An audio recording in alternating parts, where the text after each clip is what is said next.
Does this week's UK jobs data present a problem for the next government?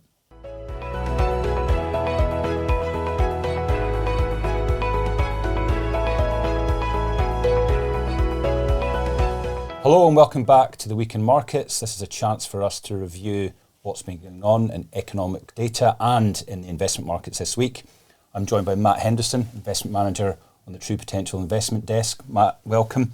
Let's focus in on the UK to start with, given we've had both jobs data and GDP. Could you give us your insights on the UK jobs data? Yeah, so I think we're seeing a continued trend in some of the other data that we've seen from the UK jobs data, where we're seeing somewhat of a normalisation following COVID. So unemployment rate did slightly tick up by 0.1%, but I think the context around that's also important, Kevin, where if we think longer term and look at unemployment data, we're still within 50-year lows within UK unemployment. So although at a headline level a tick up in unemployment doesn't feel comfortable, we're actually still at pretty tight and robust labour markets here in the UK. So nothing really to worry about yet in terms of the direction of unemployment, because as you say, we're starting from a very low base. Unemployment is roughly the same as it is in the US, for example.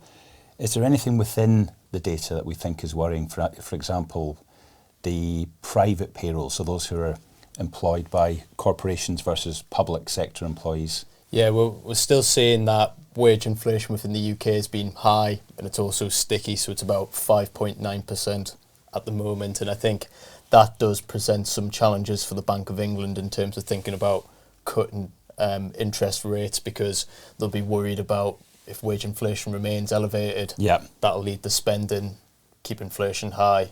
And it is the lagged effect of those public sector pay awards, which is probably just holding back the Bank of England right now, isn't it, from that first cut? Because everything else probably indicates that the bank could cut. We've got inflation down at a 3-year low. It's likely to go lower.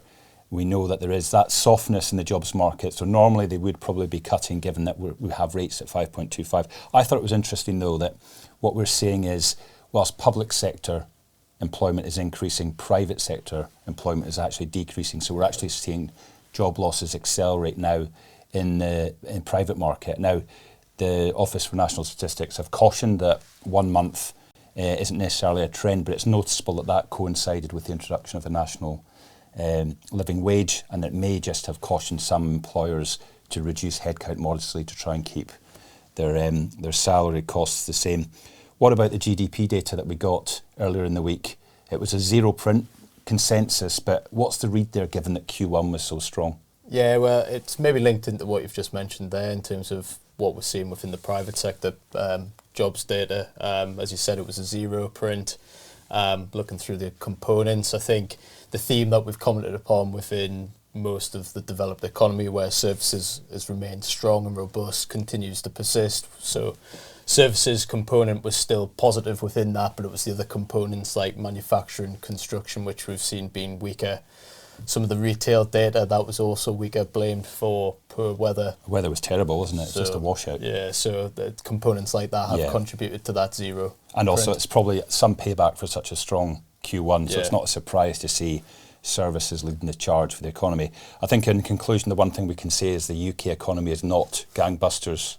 Unlike the Prime Minister's description, it's still recovering from that modest recession last year, and hopefully lower inflation will create a tailwind for further positive growth outcomes ahead. Let's go across the Atlantic now, Matt. We had US inflation earlier in the week again, which surprised. Talk us through the market reaction to that print. Yeah, so surprise to the good side, whereas some of the prints we've seen have been a bit more negative, where it's been stickier than expected. I think this time below what the market has been expecting. So we're seeing inflation in the US finally move in the right direction. In terms of market reaction, we saw that bond markets and equity markets initially reacted quite positively to that data. So US bond treasury yields come down about 10 basis points. Equities sort of followed suit. They were up 1.5%. Small caps even more than that, than the large cap counterparts. But later on in that day, we had the Federal Reserve come out with their interest rate decision, and that sort of ultimately changed what markets did throughout the day. Yeah, if we just stick on inflation, I mean, the way we look at it on the desk is the inflation readings we've had the last 3 months are far more important than the inflation readings we had, say, 9 months ago, because it's the trend we're focusing on. And yesterday's print was welcome because it suggests that maybe that little inflation trend we'd had, that uptick, might be cooling off. It may just have been a short-lived phenomenon, and that's really what, as you said, markets took so well. So I think some of the stickier components of inflation exactly, as well are starting to drop off. Yeah. So I think that's also a positive for the market. Yeah, so whereas we've had inflation decline over the last year because of energy and goods deflation, super core inflation, those stickier items might actually be cooling as well. So we might be seeing broader price falls or declines in growth. That would be welcome. So you mentioned the interest rate decision later in that day. Talk us through that. It strikes me there was no surprise really, but the markets did react, particularly in the bond space. Yeah, so no surprise, Fed left interest rates where they were, which, given what we've talked about with the US, stronger growth, stickier inflation, markets weren't really expecting much of a change. I think what was important about this meeting, though, was the Fed provided their latest quarterly update forecasts on things like growth, inflation. And the main change that we saw within that report was where the Fed actually see interest rates going. So when they last provided their forecasts in March, they were thinking that by the end of the year we'd have had about 3 interest rate cuts, given stickier inflation, better growth outcomes than what had been expected. That's been pared back, so we're now at 1 interest rate cut. So as you said, that's much more influential on fixed income assets because they're more tied to interest rates. Yes, exactly. Whereas equities still manage to hold on to some of the gains because they respond more to growth than interest rates. And of course, the reason the Fed revised their forecast on rate cuts is because inflation, the preferred measure that the Fed looks at, just has flatlined. It hasn't gone down, nor has it really gone up this year. So that sticky inflation is a problem, unlike in the UK where we actually have seen inflation continue to decline.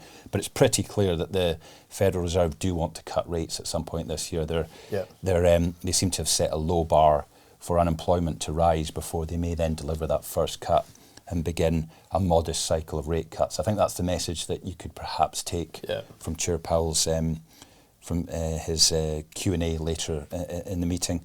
I wonder then, if we think about, we've just had the measure of producer price inflation, that's come in at 0. Now, typically that feeds directly into the Fed's preferred measure. That could suggest we get a very low print later in the month.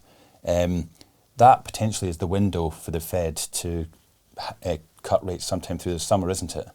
Yeah, and he even commented, Chair Powell, in this press conference after the meeting that, you know, the way that their preferred measure PCE is moving towards 2.6, 2.7 would be supportive because, as you've mentioned, it's flatlined. But if that number then feeds through into lower Fed preferred inflation, that would be supportive backdrop for them to cut rates. So in summary, we've had a good week for stocks and bonds. We're also seeing gold up, for example, as they're reacting to a more modest inflation print in the US.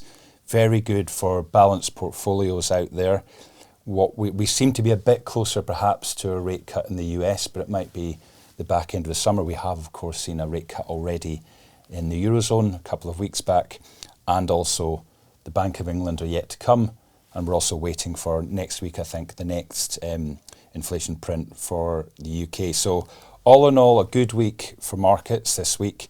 Please do like and subscribe our channel, and also, if you can, tune in to this week's podcast, which is The Psychology of Investing, with our CIO, Jeff Casson, in attendance. It's a cracker, trust me.